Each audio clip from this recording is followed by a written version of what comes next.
Hello, it's me. I have thoughts. I'm just going to wait a minute while, I don't know, maybe people want to tune in. I don't know. The last few? What the fuck, Monica? The first few minutes of any Facebook live stream is always a bit of a mess.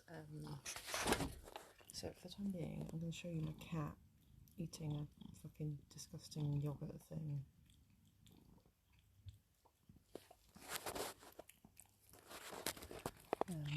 I will be talking about other stuff, but as a treat, you get to see my cat having a treat. I don't know what they put in these things, but it's literally kitty crack.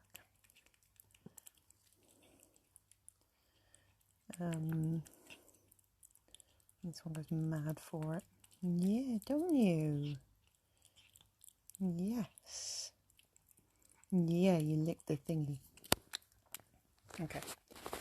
Treat done now. So, there was a conversation on Facebook the other day about mental health and the concept of not relying on other people to dig you out the hole, basically. Self-sufficiency, self-reliance, all that kind of shit. And there were... There's a lot to this as a subject, because fundamentally something that I think gets thrown around quite a lot is a Tumblr post saying like stubborn individualism and self-sufficiency and the insistence that you do not need anybody to help you is something of a symptom of trauma.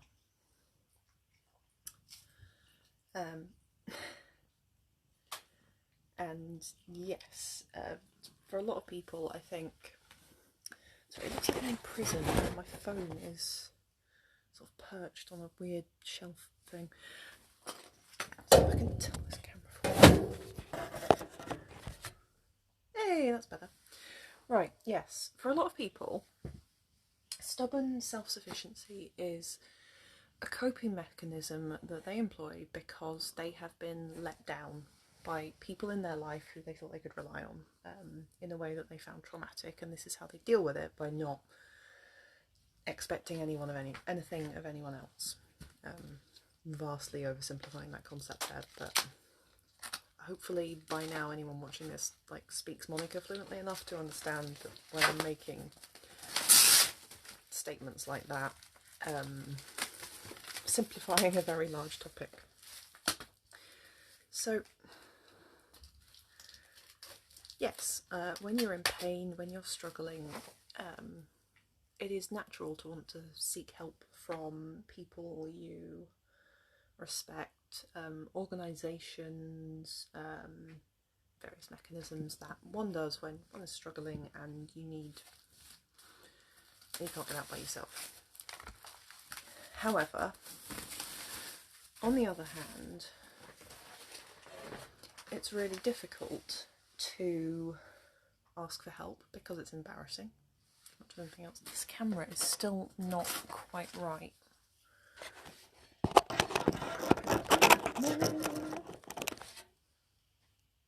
Slightly more in frame.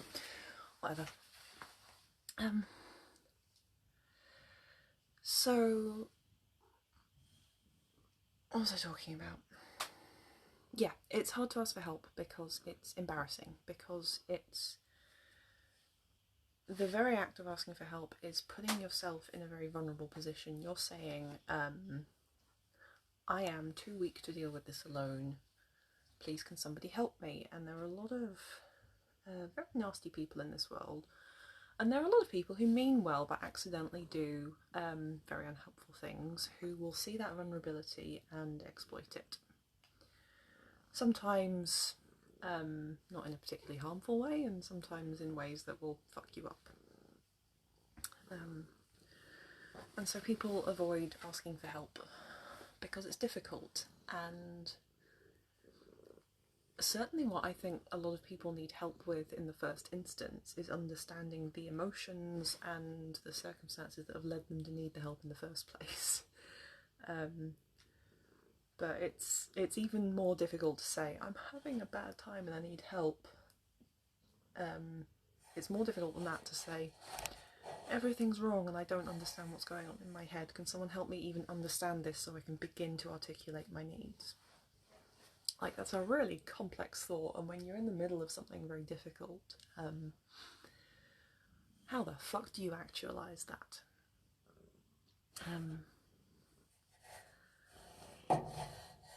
Hopefully you have friends who know you and know what you're going through, and friends and family and support networks who will be able to look at you and say, okay, you're struggling, I see that, I see where this has come from because I've been with you on this journey and I'm here ready to hold your hand for this next bit. But life doesn't quite work like that. Now, I personally have a very strange relationship to this whole concept. And I'm going to tell you a story about when I was years old. My childhood before the age of about 15 is this weird non-linear blur. I cannot get the timeline straight. Like, me and linear time don't have the best relationship anyway, and like a lot of stuff happened. Oh, this cat wants more treats. Say hi. She doesn't want to say hi. Ah! Kick me in the mouth with your disgusting feet. Ew. That was horrible. So I must have been like 9 or 10 years old. I was raised Catholic. My family, well, the family that brought me up, were mixed. They were British, nominally, but the culture and the heritage of that side of my family is Polish and Irish, which are just like the two super Catholic bits of Europe moulding together. The other cat wants to come in the goddamn house. Excuse me.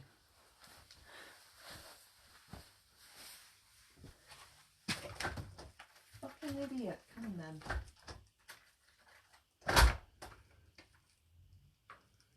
Come on. Yeah, take your goddamn time. That's fine. Oh. Cats. You can't do anything without being interrupted. Least of all, like, sit and concentrate on something. Okay, so I'm 9 or 10 years old. My mother has struggled with her mental health as long as I've known her. Hello, I'm not helping. So yeah, Mum struggled with her mental health as long as I've known her, and when I'm about 9 or 10 years old, she has a really, really bad turn.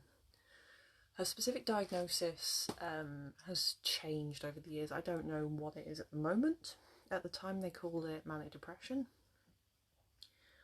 I think they now call that bipolar disorder, but in subsequent years I think her diagnosis has changed to be schizophrenia plus some other stuff. So she's not really coping. And she has a fairly major mental health breakdown.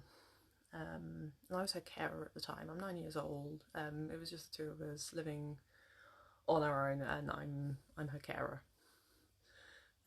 And she would have been, 30, so she was younger than I am now. So she has this mental health episode and she gets sectioned.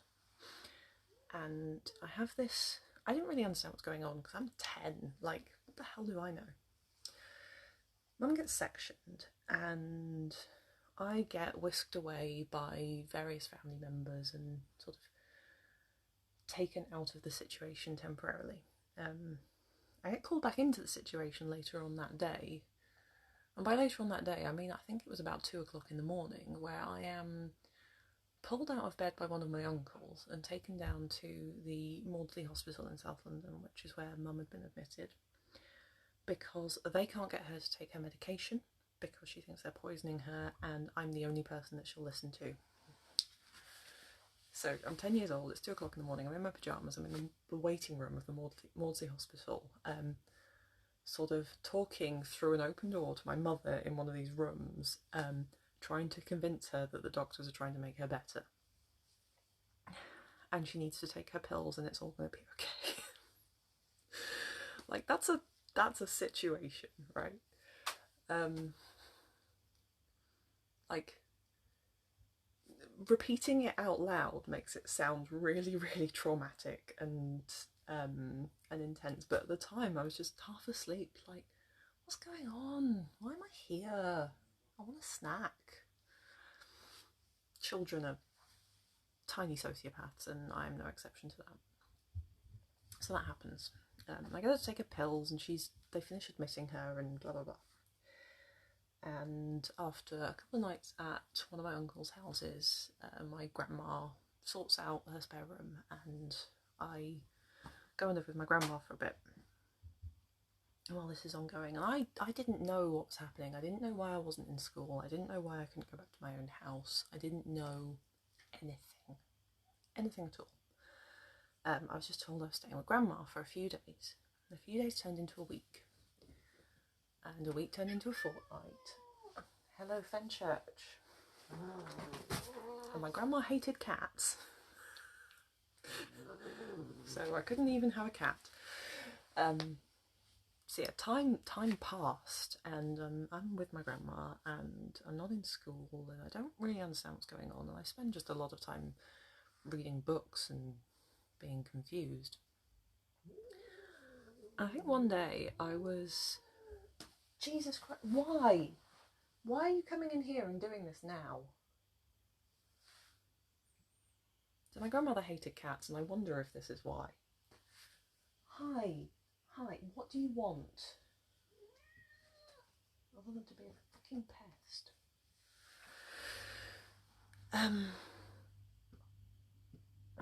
So yeah, I'm in the bathroom one day. My grandma is in the kitchen nearby, and she's talking to one of my uncles, one of her sons, about what's happening with my mum. And I can hear bits of the conversation coming through, because it was an old house and the walls were thin. And I'm sat there and I'm in the bathroom. My grandma probably didn't live stream, but I bet if she'd lived long enough for this to be a phenomenon, like, she totally would have done. Just like sharing her weird ass opinions on all sorts of things to anyone who cares to listen. She really did like the sound of her own voice. I wonder where I get that from. So yeah, and I'm hearing my family talk about me and my mum and arrangements for what's going on. And I sort of glean from context that I'm not going home anytime soon. This time mum's going to be in for a really long time, and they're going to have to start making arrangements for me to move to a different school near my grandma's, and so on and so forth. I'll sort of get bits of this context floating through the wall. I don't think they realised I could hear them. And I'm sat in the bathroom. I don't even know why I was in the bathroom. Presumably I went to use the toilet and just decided to stay there because it was quiet. And I'm sat there, and I'm sat sort of on the toilet lid. I wasn't on the toilet at the time, I was just sort of sat there, kind of contemplating life. And my family were very religious, very Catholic. No one had bothered like sorting out schooling for me or any of this other shit when I moved into my grandmother's house, but you know, what she did do was made sure I went to church and immediately signed me up as an altar server.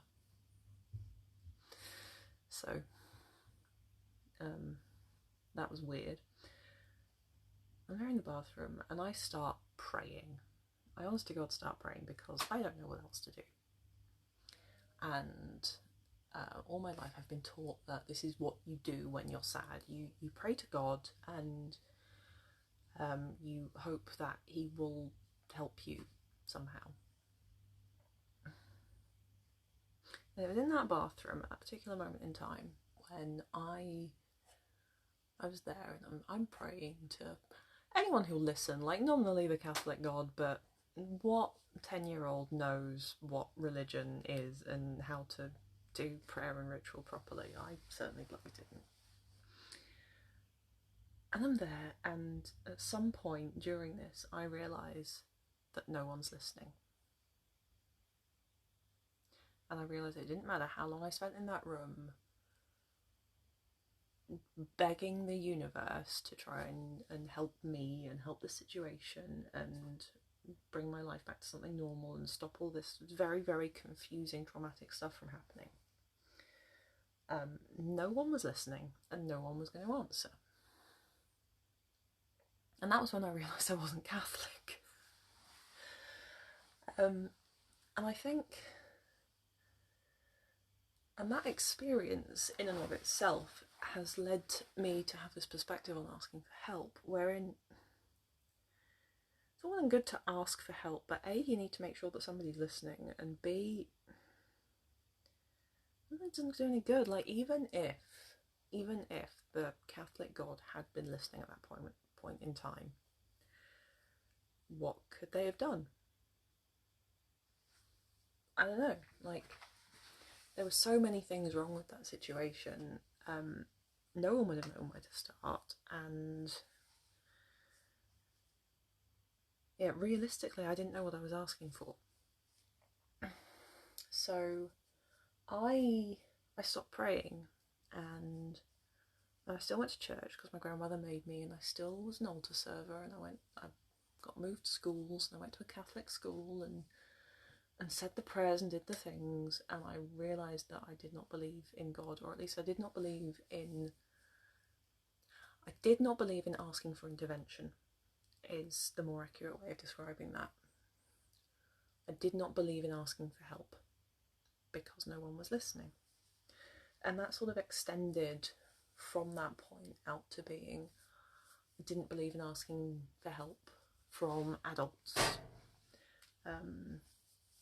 Because I realised every time I asked for help from other adults, with my mum, with that situation, what I wanted to happen was for a fairy godmother to turn up and just make everything okay. But what happened when I got adults involved in that situation is they took my mum away and disrupted my routine and disrupted my schedule and made everything confusing, and the rules of my situation changed and I didn't understand them, which to me as a 10-year-old was not very helpful. So I stopped asking for help until it was, really, really dire. And I stopped talking to teachers at school about what was going on, and I stopped talking to my family about how I was feeling, because when I did that, they took it upon themselves to do what they thought was best for me, which was not what I wanted, and sadly was also not what I needed. Fundamentally, I think I was probably just asking the wrong people for help, but again, what 10-year-old knows that? So, but then it comes back around, because Catholicism teaches a lot of things, many of which are contradictory. And one of the mantras that people say is, in fact, it goes back to the old joke. There's the old joke about the priest who prays every Sunday to God that he really wants to win the lottery because he wants to spend the money on improving his parish and helping his parishioners and doing all this good with all this money, and he just needs to win the lottery, and please God help me win the lottery, and he keeps praying and praying and praying and nothing happens, and he's getting more and more annoyed and praying and starts cussing out God, and eventually one time he's praying to God and God responds and says, "You gotta help me out here. You could at least buy a ticket." And that's the old joke that comes back to the teaching, God helps those who help themselves, which is not actually about taking the last slice of pizza, which I have used that excuse for in my time, but it's the idea that you can get the result you're looking for if you start the process yourself. To get a result that you want, you need to state your needs, you need to take an action, you need to be an active participant in the resolution to your problem. And that's where, Erin, I don't know what you're saying me too for, because I don't know what the lag between me talking and me seeing comments is. Sorry. But yes, so I'm not a Catholic. I do have some amount of religious beliefs, and I actually have a lot of respect and understanding for religion, and I'm not going to say the church, because the church has a lot of problems, especially because they call it the church like it's the only one. But I'm beginning to understand that having a meditative practice in which you reflect on your life and think about what can be done to make you and your community better is of value. Ah, yes, Erin. God helps those who help themselves. Yes, helping myself to more food. Lost my train of thought again. Come on, come back, Monica, come back. So, the idea of self-rescue, also speaking as a woman, the other thing that we get when you're socialised female from a very young age is the narrative that if you sit around, be quiet and look pretty for long enough, a handsome prince will come and rescue you. No. That doesn't happen. There is no handsome prince, and if there was, he's not rescuing you. All the princes in the world are hilariously inbred, and if they are in any way handsome, that's kind of luck and a good stylist on their part. And they're not coming to rescue you. So what do you do when you realise that no one's coming to rescue you? Well, you have to take steps to deal with it yourself. So I do agree fundamentally with the principle that you can't rely on other people in that way. You cannot rely on somebody else to notice that you need help and do the thing that is needed to rescue you from the situation, or to fix your problem, or to move you along in your career, or any of this stuff. You need to take that first step yourself. You need to be able to process that something is wrong. You need to understand that something is wrong, because quite a lot of time when you're in the middle of a difficult situation, you're here with it, and you only notice that it's wrong when you sort of step back a bit and you see all the other stuff around you, and you're like, oh shit. So it's a very interesting concept, and I don't really have a conclusion. I just kind of wanted to discuss it a bit because I think there's nuance there. I think I was watching an amazing video earlier. There's a YouTuber I really like called Khadija Mbawe. Mbawe? I don't know if that's how you pronounce it. That's her name. So they did this video earlier about it was actually about slacktivism, but they said in the video that one of their resolutions a few years ago was to learn how to respond rather than to react. On the basis that reacting is what happens when you have an emotion and you project that emotion onto a situation. And responding is what you do when you have an emotion and you stop and you understand it and you decide what you're going to do. I think that's very, very powerful, and responding to your own distress, making a decision to respond to your own distress, stepping back, working through your feelings on something, and then making the choice to outsource the rest of it. So say, right, I am... Perfect example, a couple of years ago I was having a really terrible mental health time for like various reasons, but fundamentally like I had a depressive anxiety turn, and sometimes this shit just happens. And I've been getting worse and worse and worse, and I was sort of aware in the back of my mind that it was getting worse and worse and worse, but I was just kind of struggling through. There's that, the whole, you know, things will be okay because they have to be. I was sort of repeating that mantra over and over again. And ultimately, one day I got so bad, I found myself with a thought that I did not like and felt very alien to me. And I realised that I couldn't bury my head in the sand and live with this problem anymore. So I'm like, right, okay, this is the problem I'm having. What do I want to do about it? You know, these are the emotions. Where are they coming from? Well, there's this, and this, but fundamentally they're not actually being caused by anything. It's not an environmental issue. I can't fix the problem by introducing or removing something from my environment. So how about introducing or removing something from what's going on in my head? How do I do that? I make a doctor's appointment. I talk through the feelings I'm having. I talk through where I'm struggling, and I see what options are available from a clinical route.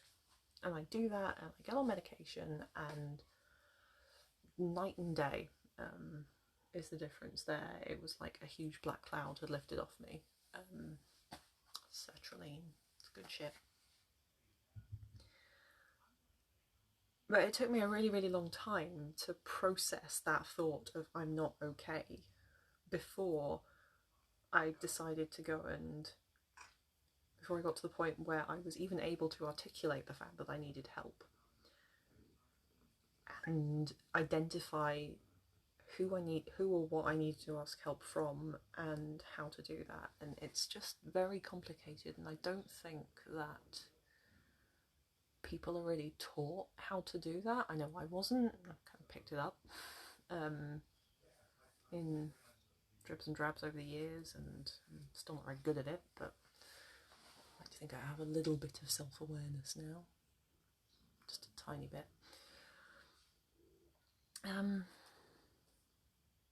So yeah, I don't think people are taught how to understand and process their emotions, because doing things as soon as you have an emotion is, well, that leads to you doing things that you can't take back and saying things that you can't take back and making more permanent decisions than is maybe wise to do when you're in that frame of mind. And I'm not talking about like the big things or anything. Like if you're in a bad mood and you go and tell your boss to go and, I don't know,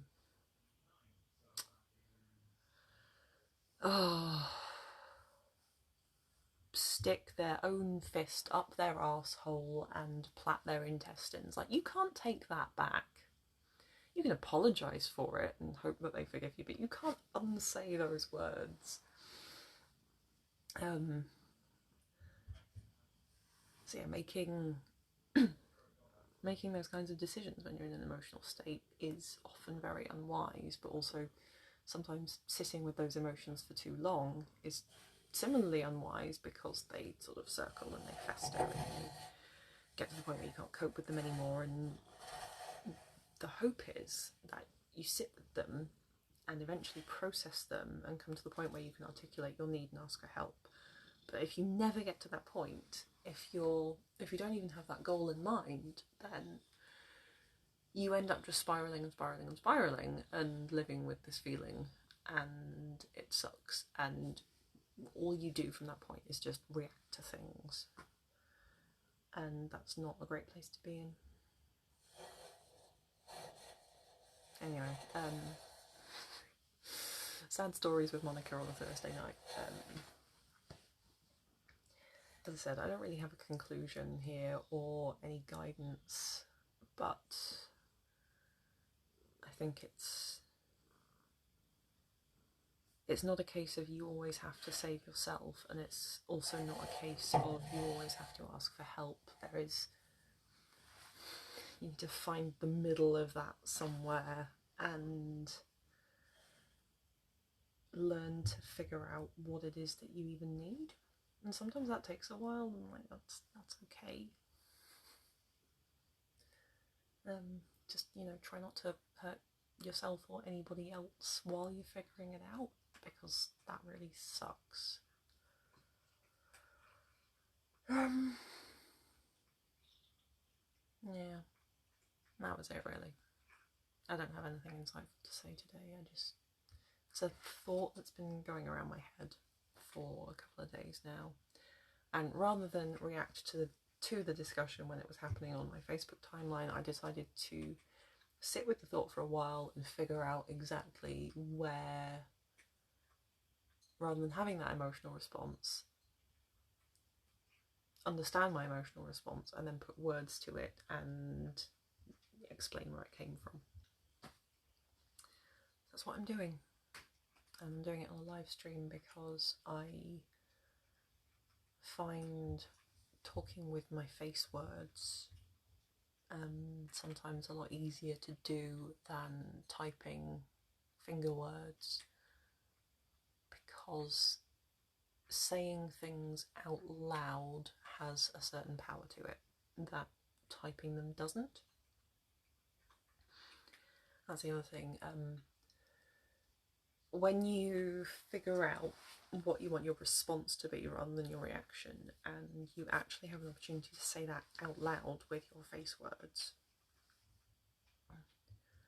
getting a concept to the point where you can actually verbalize it is a huge thing. And yeah, sometimes it makes it a bit too real, but it's making a decision to verbalize. Mouth words are definitely better than finger words for thinking things. Yes, they are. Even though I'm umming and ahhing and getting interrupted by cats this whole time, I think this was an easier way to convey these thoughts than finger words. Finger words is not a good phrase. I need to stop using that. Why did I start?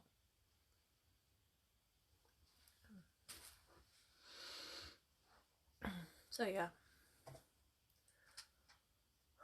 Ask for help, but no one can tell you what kind of help you need to ask for. You kind of need to figure that out by yourself, which means stopping and understanding your emotions, which is really difficult because it's not taught, and to even know that you need to do that is difficult. So I don't know, I guess read a book about emotions or go to therapy. Like, therapy's cool. Therapy is A+, super good. But sometimes just reading a book about talking around whatever particular concept you're struggling to solidify in your head can help, because aside from anything else, it will help give you a vocabulary to start expressing yourself with. I'm talking in circles. I need to stop. Here's a cat. Here's a reward cat for staying until the end. Reward cat. Reward cat.